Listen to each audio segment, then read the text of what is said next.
You know, I found Islam but no Muslims. Now, I say that's how I used to feel. Now I'm not so sure. Because when now I look at the West, unfortunately, I'm beginning to see many of those negative qualities actually beginning to happen. Okay? Some of the very things that were so, the good treasured qualities you could say about the West, now they seem to be, to me, like they're fading away. You know, and I especially have to say with this neoconservative movement, you know, headed by George Bush and followed by the Trinity, I call them, Blair, Bush and Howard, okay? You see this neoconservative agenda taking over. And it really concerns me. And I feel concerned for the West, not just for Muslims, okay, but for them. And it is so sad to see that many of the qualities that makes that the West could stand really and say we have these qualities, they are losing them. Okay?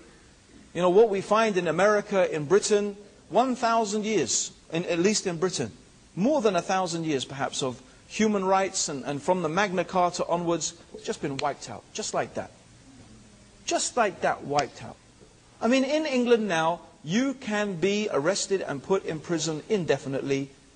Okay? You can be, at the behest of the United States of America, you can be deported to the United States of America and you don't even have the right to know what you're supposed to have done wrong. You don't have the right to a lawyer. You don't have the right to appear in front of a judge. You don't even have the right to know what are the charges against you. Now, surely that demolishes the whole claim to human rights and justice.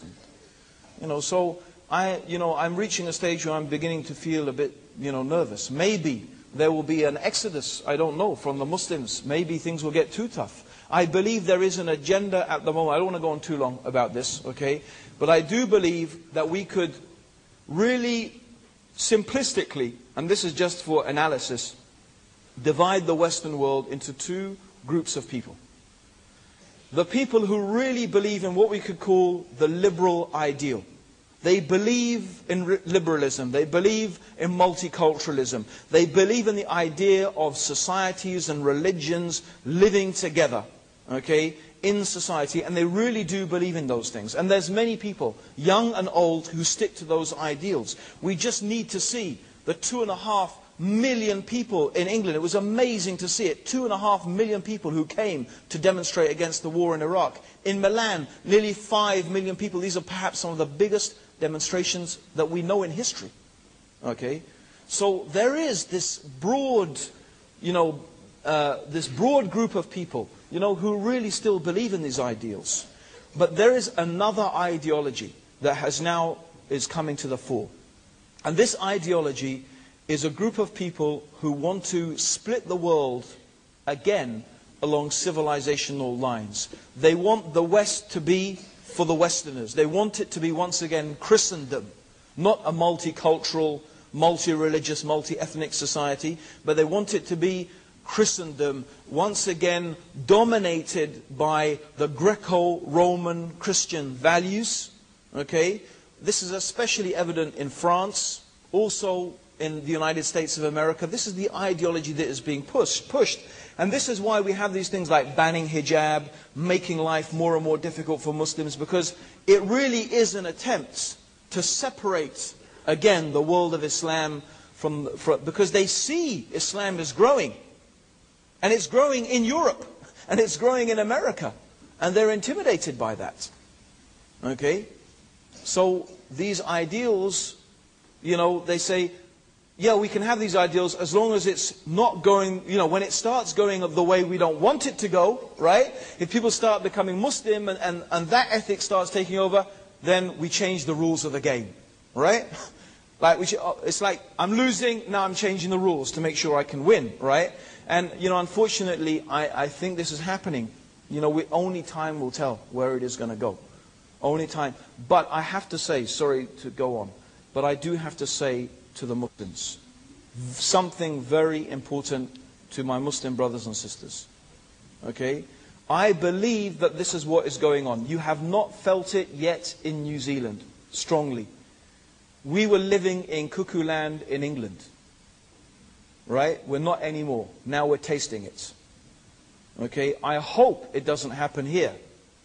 But do you have to wait for something to happen before you wake up?